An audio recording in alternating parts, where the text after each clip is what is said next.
একজনকে ছুরি দিয়ে আঘাত করে তার ফুসফুসে একটি ছিদ্র করে ফেলা হয়েছে। তার অবস্থা আশঙ্কাজনক। তার কী হবে আমরা জানি না। এটি করার মধ্য দিয়ে তারা এক ঢিলে দুই পাখি মারতে চেয়েছে। প্রথমত তারা আমার নামে স্লোগান দিয়ে বা বিএনপির নামে স্লোগান দিয়ে যখন হামলা করে তখন জনগণের মাঝে এটি দেখানোর চেষ্টা করে যে এটি বিএনপির দুটি গ্রুপের সংঘর্ষ।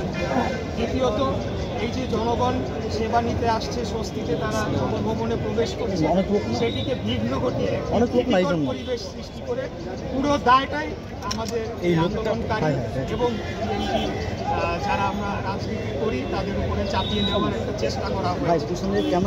এখন আমি এটার তীব্র নিন্দা এবং প্রতিবাদ জানালে আসলে এটা একটা গতানুগতিক বক্তব্য হয়ে যাবে।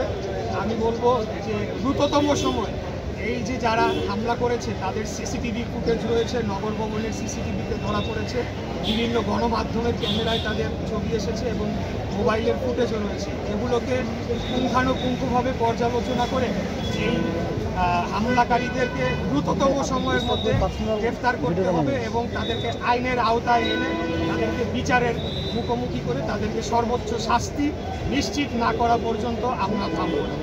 এই ষড়যন্ত্র পুরোটাই আমাদের এই আন্দোলনের উপরে হয়েছে, এই ষড়যন্ত্র গণতন্ত্রের উপরে হয়েছে, এই ষড়যন্ত্র বাংলাদেশের বৃহৎ রাজনৈতিক স্বার্থের পক্ষে যে আমরা নিরলসভাবে পরিশ্রম করে কাজ করে চলেছি।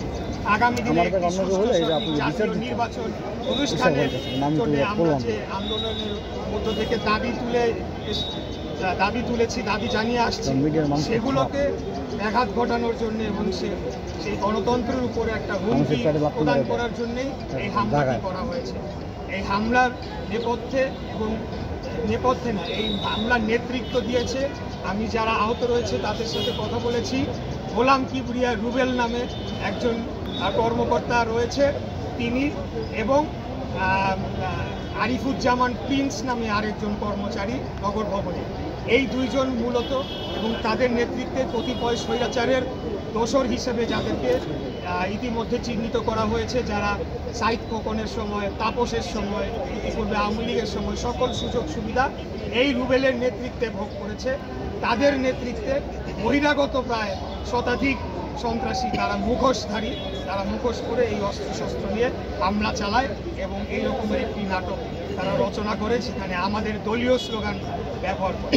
আপনারা একটা জিনিস লক্ষ্য করবেন, এই আন্দোলনটা কিন্তু বিএনপির ব্যানারের কোনো আন্দোলন হচ্ছিল না, এখানে ঢাকা নগরবাসীর ব্যানারে আন্দোলন হচ্ছিল এবং এখানে দলীয় স্লোগানও সেভাবে দেওয়া হচ্ছিল না। অতএব পুরো জিনিসটাই আমাদের দলের বিরুদ্ধে ষড়যন্ত্র এবং আমাদের এই আন্দোলনের বিরুদ্ধে ষড়যন্ত্র এবং আগামীতে আমরা যে গণতন্ত্র পুনরুদ্ধারের জন্য যে কার্যক্রম চালিয়ে যাচ্ছি সেটার বিরুদ্ধে একটা বিশাল ষড়যন্ত্র বলে আমরা মনে করছি।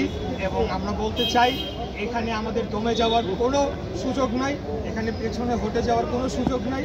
আমরা বলছি না যে আমরা এখান থেকে আবার আন্দোলন শুরু করে দিব বা আন্দোলন করে আমরা সব কিছু স্থবির করে দিব, সেটা বলছি না। আমরা জনগণকে আশ্বস্ত করতে চাই, আপনারা নির্ভয়ে নির্বিঘ্নে নগর ভবনে আসবেন বা আপনাদের অন্যান্য আঞ্চলিক কার্যালয়ে আপনারা যাবেন।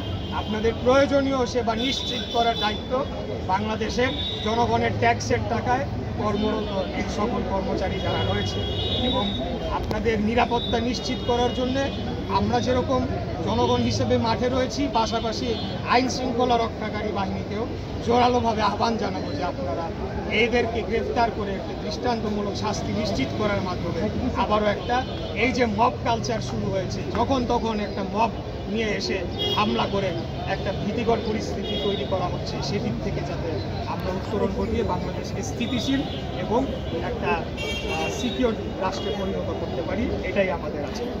ভাই একটা প্রশ্ন, মানে যারা আহত তাদের কাছ থেকে যেতে পারলাম, সুজন ভাই একটু সাইডে, এনসিপির হয়ে অনেকেই দূরে কাজ করছিল, এনসিপির দলের মধ্যে ছিল এবং কয়েকজন অভিযোগ করছে যে বর্তমান যে স্থানীয় সরকার উপদেষ্টা তার সঙ্গেও এই যারা হামলা চালিয়েছে তাদের ঘনিষ্ঠতা।